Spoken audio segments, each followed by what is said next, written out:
요즘에 이 양심이라고 하는 것이 마음을 많이 때립니다. 양심.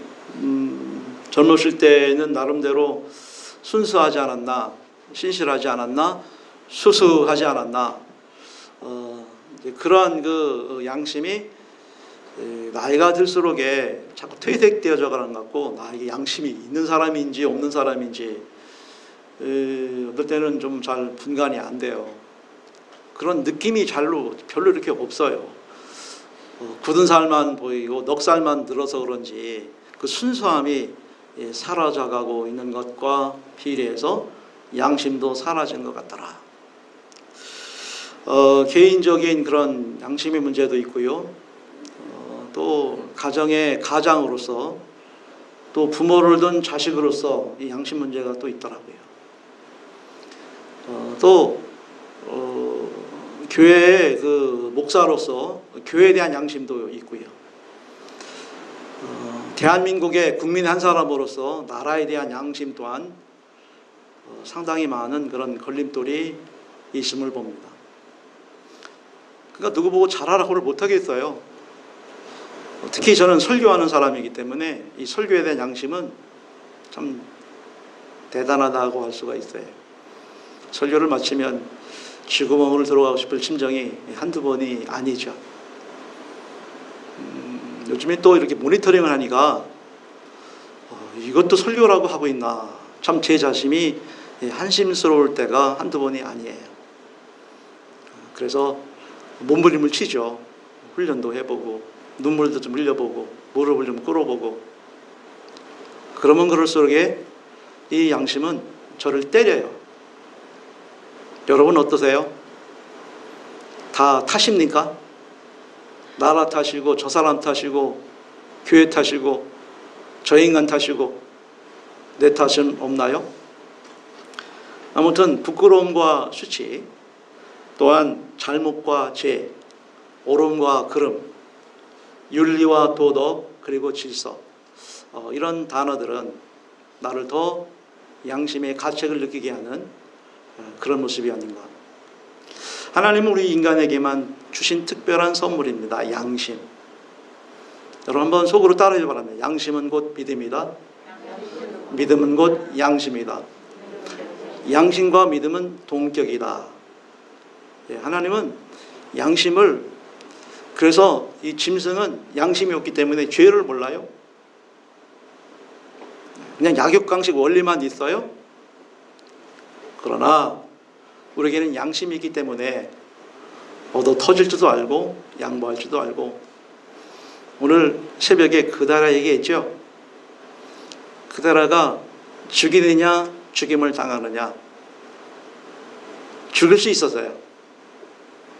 그러나 그다라는 죽임을 당하는 길을 선택합니다. 내가 죽이는 것보다 내가 차라리 죽지. 이것이 그다라의 영적인 양심이었다고 생각됩니다. 그런 양심이 지금 여기 써 있는 담임 목사가 있습니까? 우리 찬양대 그런 양심이 보입니까? 도대체가 어떨 때는 그런 것 같은데 어떨 때는 그렇지가 않은, 그냥 목사니까 양심 있는 척 설교를 통해서 떠들긴 해도 실질적으로 강단에 내려가면 여러분보다 더 부끄러운 삶을 살고 있지는 않은가. 아무튼 이 양심 문제는 믿음과 함께 상당히 이럴 때수록에 정신 차리라고, 제대로 살라고 호소하고 있고 또 말씀하고 있는 것 같습니다. 아무튼 분명 양심을 가지고 우리는 신수하고 신실하게 사는 사람들이 되기를 소망합니다. 말로는 양심을 찾으나 이 시간도 여전히 행위로는 욕심을 구가하고 헤매는 그런 삶을 살지 말아야 되겠다. 그렇게 다짐도 해보고 또 예배를 통해서 선포도 하면서 함께 정말 우리 주님이 주신 양심, 이 특별한 선물에 입각한 삶을 살자. 물질보다는 양심이 우선입니다. 사랑하는 성도 여러분, 명분이 중요하죠. 그러나 명분보다 양심이 중요한 시대가 지금 이 시대입니다. 진리 우리가 추구해야 되지만 보다 더 양심이 우선이다. 이제 잠시 후에 십자가에 못 박혀 죽으실 주님의 심정을 우리는 지금 몇 주간에 계속해서 살펴보고 있습니다. 예루살렘을 입성하신 이후에 우리 지금은 시간 분초를 죽음을 향해 달려가고 있다. 그때 그 주님의 심정이 어떨까? 그래서 여러분들 혹시 내가 지금 장례를 치르고 있다, 내가 임종을 앞두고 있다, 그런 심정에도 좀 호소해보고 내 남은 생애를 어떻게 살아야 될까, 이러한 그 관점도 좀 우리가 연구해보고 주님 입장에서 어떻게 이 상황을 우리가 대처해 나갈 것인가 함께 고심도 해보고,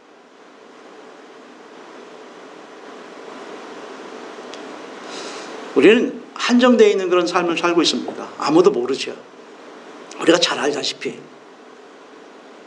그러니까 우리 항상 이 예배를 통하여 대비하고 예비하고 준비해야 할 것이, 나도 곧 주님 품에 간다 라고 하는 것은 나도 곧 죽는다, 이건 정한 이치다 라고 하는 아주 중요한 사실입니다. 그리고 우리 주님은 이 십자가에 달려 돌아가시기 전에 우리들에게 가르쳐주고 있는 거예요. 나의 죽음을 통해 너희 죽음을 보겠니? 그럼 너희 죽음을 통하여 어떤 결과를 초래하겠니? 이런 영적인 뉘앙스가 계속 사인으로, 계시로 와 닿았죠. 그것을 잘 수용할 수 있고 그것을 잘 흡인할 수 있는 그런 영적인 주체 되기를 주의 이름으로 소망합니다. 내가 아버지께 구하겠으니 그가 또 다른 보혜사를 너에게 주사 영원토록 너희와 함께 있게 하리니. 영원토록 있게 한다는 이 보혜사는 늘상 강조하고 또 강조해서 드리는 말씀처럼 파라클레토스라고 하는 말이에요. 파라클레토스라는 말이 보혜사라고 하는 말인데, 이거를 그대로 우리에게 기억하면 나의 곁에서 함께 하시는 분. 놀랍죠? 여러분 혼자가 아니에요? 외로우세요? 명절 좀 쓸쓸하게 보내셨어요? 여러분 절대 혼자가 아닙니다. 파라클레토스가 함께 하실 줄 믿습니다. 지금도 제가 보니까 붙잡고 계시네요. 아니, 어떤 분은 붙잡을 뿐만 아니라 어떤 분은 안고 계시네요. 어린아이도 아닌데. 나이가 연세가 지극히 드셨는데도 우리 주님이 여러분을 품고 계십니다.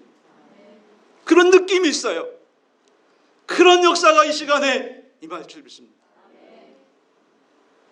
제 영안으로 바라보니 온라인 예배 드리는 가정도 우리 주님이 이렇게 위에서, 지붕 위에서 축복하고 계시네요.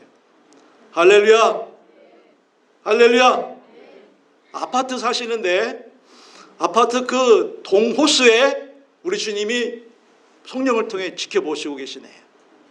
악한 것 틈타지 못하도록, 전염병에 걱정하지 않도록 우리 주님이 사수하시고 지키시고 안위하신다는 것이 보혜사 성령 파라클레토스의 축복인 줄 믿습니다. 이 시간 함께 하십니다.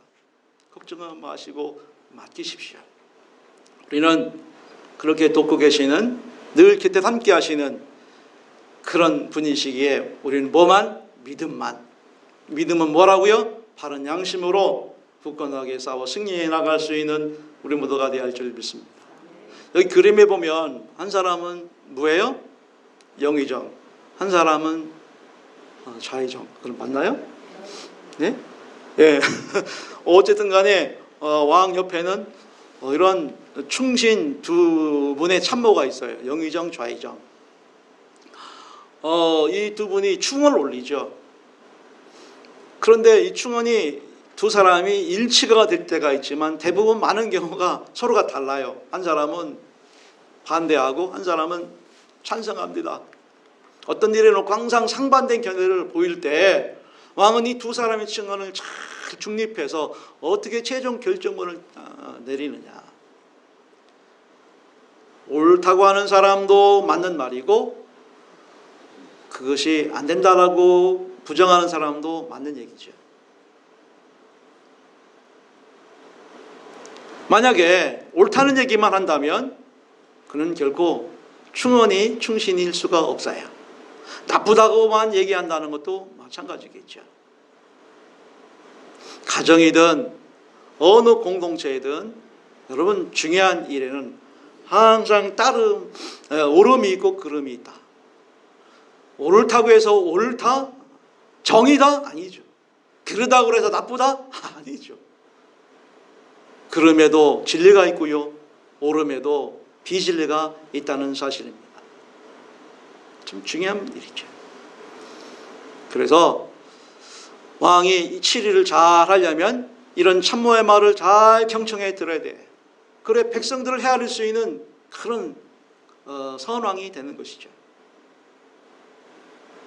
치우쳐서 내 마음이 들다고 해서 그 사람 얘기만 들으면 나라의 백성들이 힘들어요. 도탄에 빠지는 경우가 있다 이 말입니다. 비록 내가 듣기 거북하고 정말 언짢아도 그 말을 받아들일 수 있는 그 수용력이 그 군왕의 아량과 배포고 성군이죠. 우리 또한 성령이 함께 하실 때 나를 나답게 항상 도우시고 우리의 영적인 양심을 통하여서 지시하시고 사인하시고 계시하시는 그분의 뜻이 나에게 좀 거북스럽고 좀 부자연스럽고 원치 않는 일을 할지라도 순종, 내 뜻대로 마옵시고 주의 뜻대로 사는 우리 모두가 되어야 할 줄 믿습니다. 내 곁을 떠나지 않도록 늘 삼가 넘어질까 조심하면서 양심의 화인이 맞는 일이 없도록 화 있을진저. 우리 주님은 정말 신앙생활 잘하신 분들한테 향하여 그렇게 외쳤어요. 화 있을진저. 그리고 그보다 더한 말도 그 다음에 하셨죠. 그 대상이 누구예요? 우리는 더더욱 그럴수록에 믿음이 우리의 마음속에 자리 잡을수록에 더욱더 양심에 호소하는 우리 모두가 되지 않을까. 그래서 바울이 디모데에게 높아심으로 한 얘기가 이거예요. 이제 바울이 이제 가고 다음 세대가 이제 오는 디모데에게 부탁하는 얘기고 잘 조심하라는 뜻에서 이런 얘기를 하죠. 그러나 성령이 밝히 말씀하시기를 후일에 어떤 사람들이 믿음을 떠나 미혹하는 영과 귀신의 가르침을 따르리라. 자기 양심이 화인을 맞아서 외식함으로 거짓말하는 자들이라. 그러니까 영적인 분별력을 너희가 잘 갖추어서 구별할 수 있어야 되고, 잘못 하나님의 종, 주의 종이 귀신의 영에 따르는 일이 없도록 그렇게 가르치고 본이 되고 덕이 되라. 할렐루야. 예, 이 시간에도요, 여러분 양신이 역사하는 거예요. 이 담임 목사 설교를 통해서 성령만 나가겠어요? 여러분 잘 생각해 보세요. 악령이 또한 역사할 수도 있어요. 그만큼 간사해요. 술수가 보통이 아니에요. 우리가 절대 이길 수가 없어요. 보혜사 성령이 곁에서 함께 하셔야만이. 여러분 우리는 약한 세상으로부터 악한 영들로부터 기필코 싸워 승리할 수 있음이 여기에 있음을 믿습니다. 예배의 몸부림을 통하여 나의 죄를 토로하고 어찌할꼬 신음하며 십자가 바라보며 여러분 그렇게 눈물로 나아갈 때 예배가 맹숭맹숭하면 안 돼요. 아니 여러분들 병원 결과 보러 가는데 맹숭맹숭 맨정신으로 가져요? 검사는 했다고 쳐요. 근데 판독이 일주일 있다가 2주 있다 나온대. 뭔가 조직에 이상한 물질이 발견됐는데 그 조직을 떼가지고 검사 들어갔다는데 여러분 병원 갈 때 어때요? 가슴이 철렁하죠? 의사 말 한마디 여러분들 뭐 그냥 삶과 죽음이 왔다 갔다 하죠. 못지않게 여러분 나의 하자, 나의 부끄러움과 나의 실수와 범죄와 죄악을 통하여 주님 앞에 심판을 받는다는 심정으로 예배가 살아있는 영적 예배, 주님께 드려지는 이 예배가 되어야 할 줄 믿습니다. 하나님 함께 하시는 예배.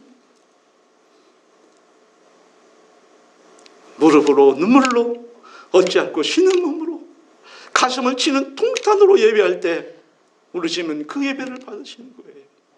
부끄럽습니다. 나는 감히 몸둘 바를 모르겠습니다. 어떻게 나 같은 것이 단에 서서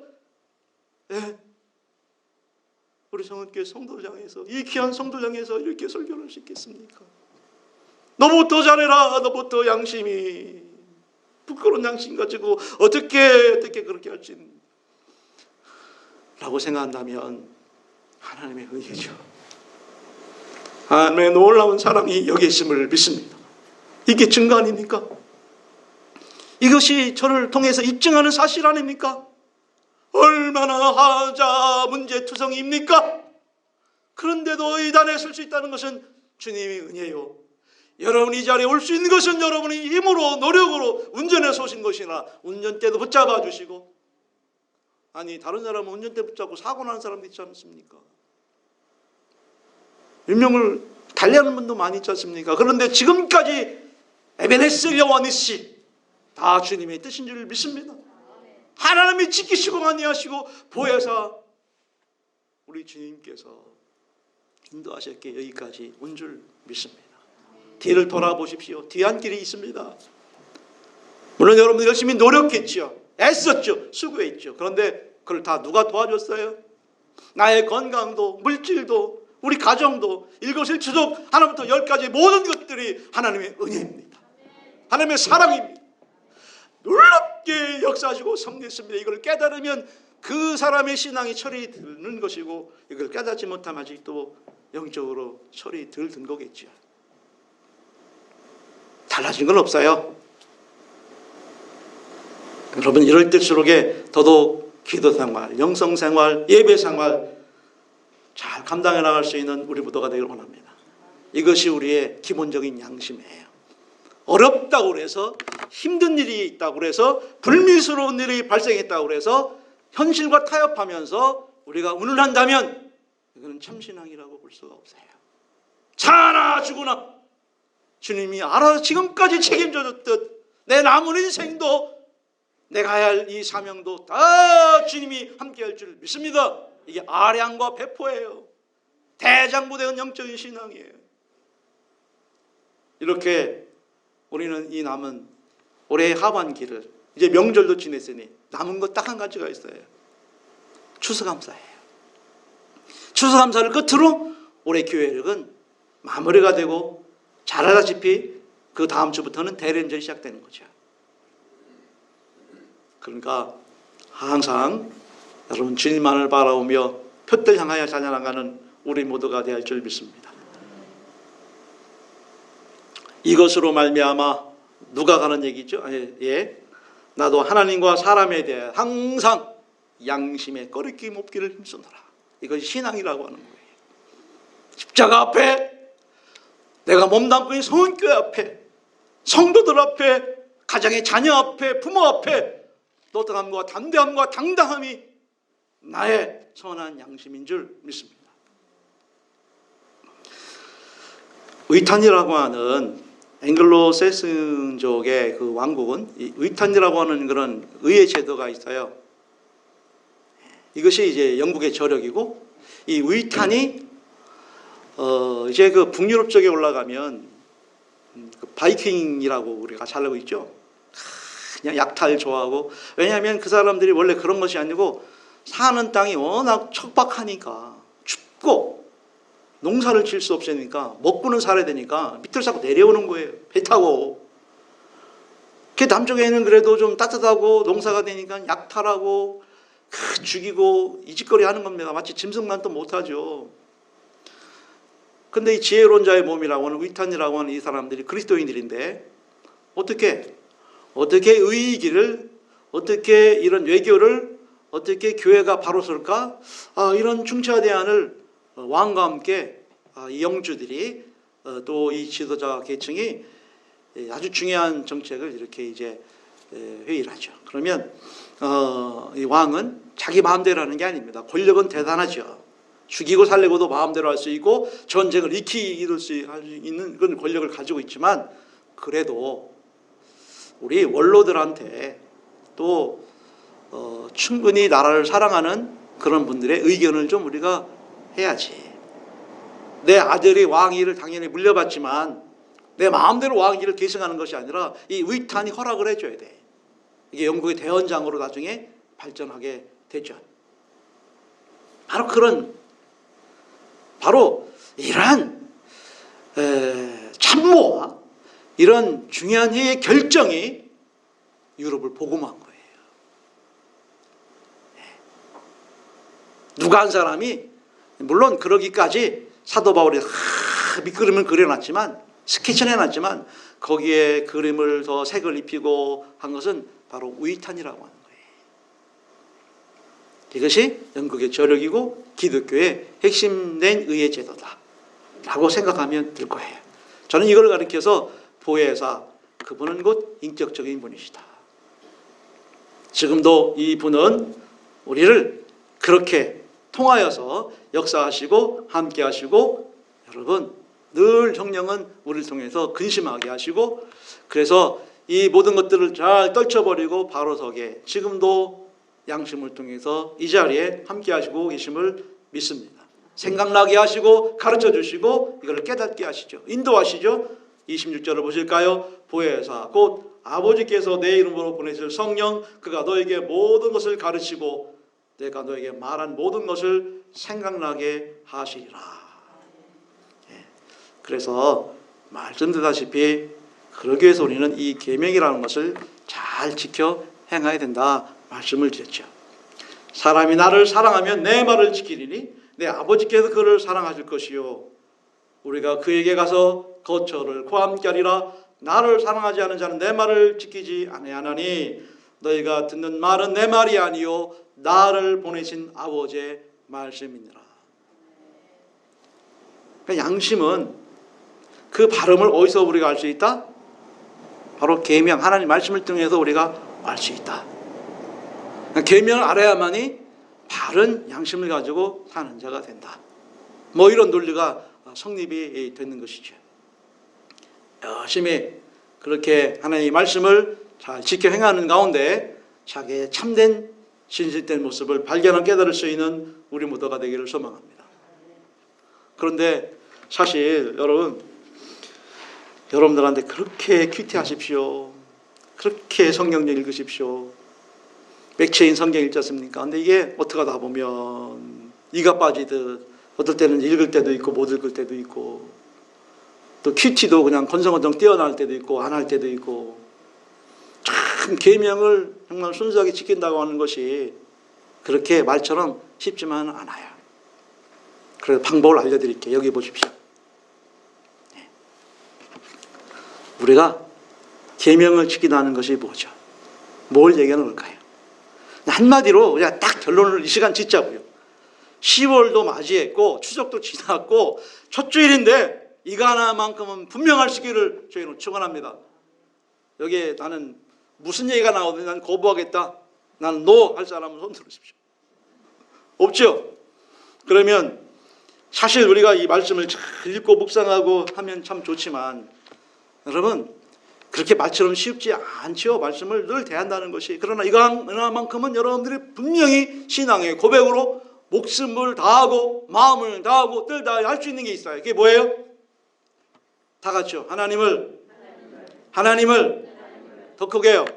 온라인 예배 드리는 분도 더 크게 다 같이 하나님을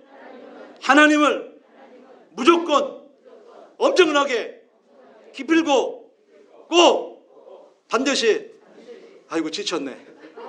뭐 하자는 거예요? 뭐 하자는 겁니까? 바로 사랑하자는 겁니다. 하나는 어떻게 해요? 다시 한번 무조건 엄청나게 기필고 꼭 반드시 무지무지하게 사랑할 수 있기를 여러분 축원합니다.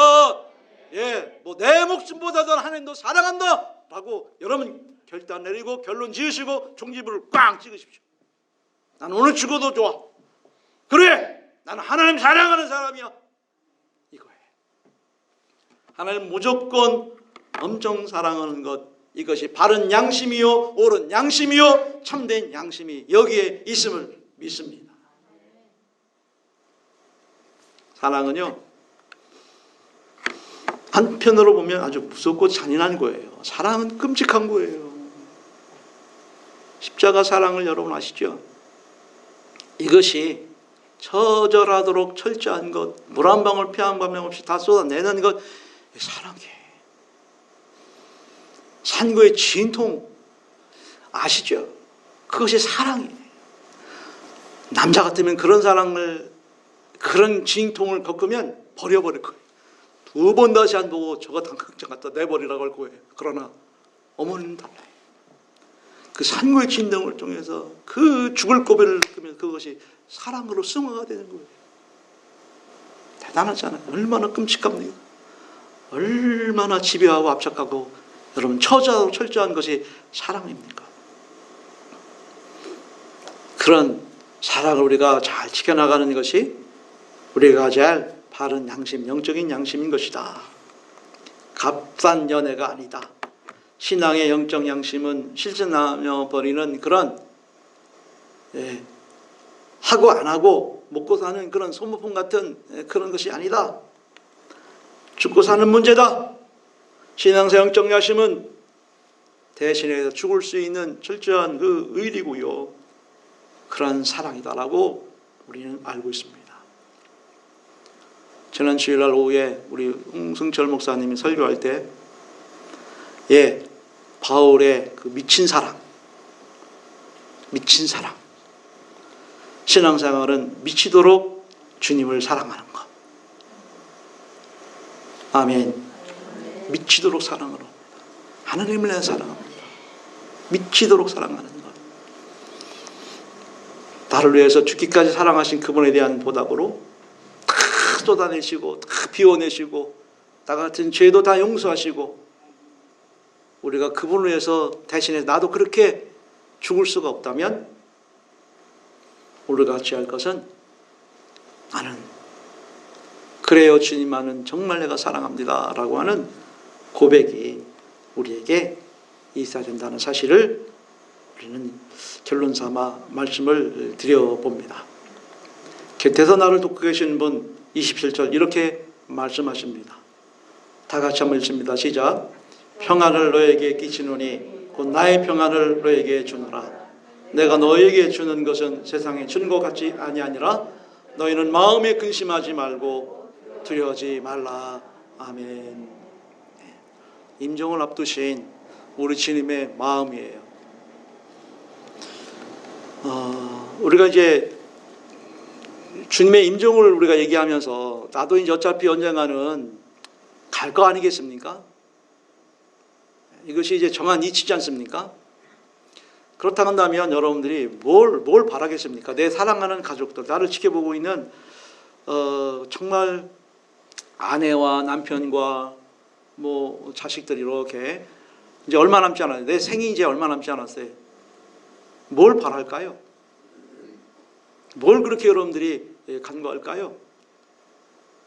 우리 신님도 역시 마찬가지로 가실 날이 얼마 남지 않은 그 상태에서 보혜사를 선물로 주시며 그 보혜를 통해서 평안을 우리에게 안겨줄 줄 믿습니다. 여러분 우리도 평안이죠.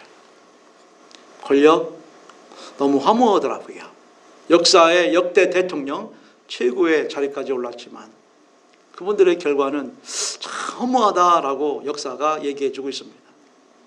세력 두 번째 가라면 서러울 정도로 상당한 재벌들이 있습니다.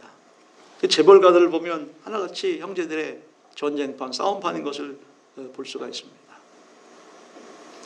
명절날 어머니를 찾아뵙고요. 이렇게 TV를 잠깐 틀어보니까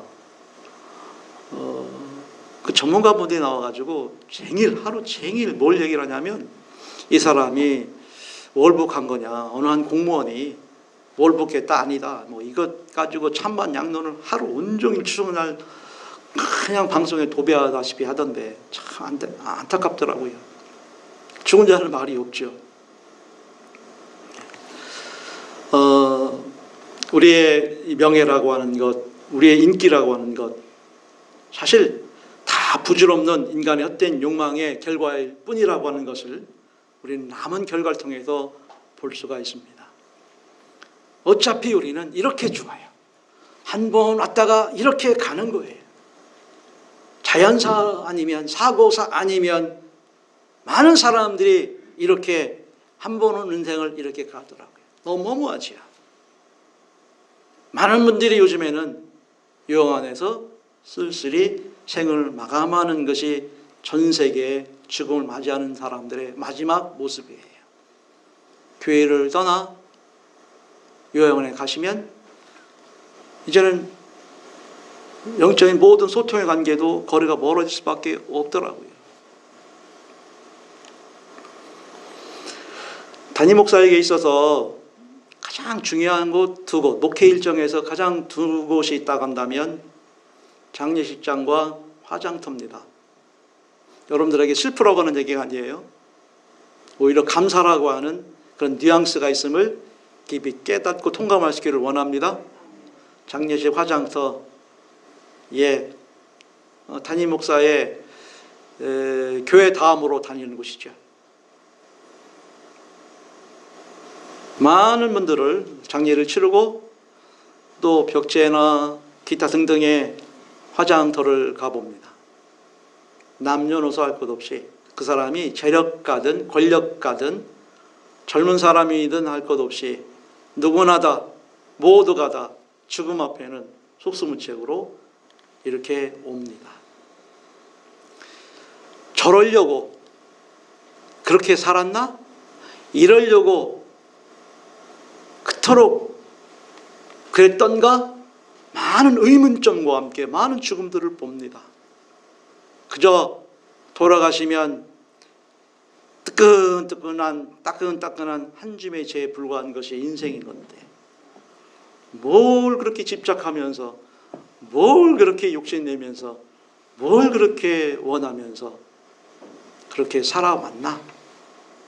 순서가 없더라고요. 나이가 들었다고 거기에 오시는 것도 아니고요. 젊었다고 안 오는 것도 아니고요. 모두가 다 순서 없이 주님 부르시면 우리가 가야 하는 이곳이 여러분 장례식장이고 화장터죠. 나는 싫어. 저 어떻게 냉동고에 들어가 있어. 많은 그런 얘기 들었습니다. 뒤에서 하는 얘기가. 어머나 글쎄 어쩌면 저렇지. 끔찍하다 야. 나는 싫은데. 라고 하지만 그 말이 떨어지기 무섭게 우리는 냉동고에 갇힐 수밖에 없는 죽음은 바로 우리 코앞에 눈앞에 있다는 사실을 봅니다. 한 줌의 죄가 이 모든 인생의 최종 결과물입니다. 우리 주님 죽으십니다. 사랑하는 제자들 앞에서 무슨 말씀하고 싶을까요? 여러분들이 죽음 앞에서 가족들에게 무슨 말을 하고 싶을까요? 그것은 말씀드린 것처럼 평안인 줄 믿습니다. 평안하뇨? 물으시면 아멘. 주님, 나는 믿음과 함께 보혜사 성령을 통해서 평안한 인생을 살았습니다. 라고 떳떳하고 담대하고 당당하게 주님 부르시면 우리가 훌훌 털어버리고 나 하늘로 돌아가리라. 아멘.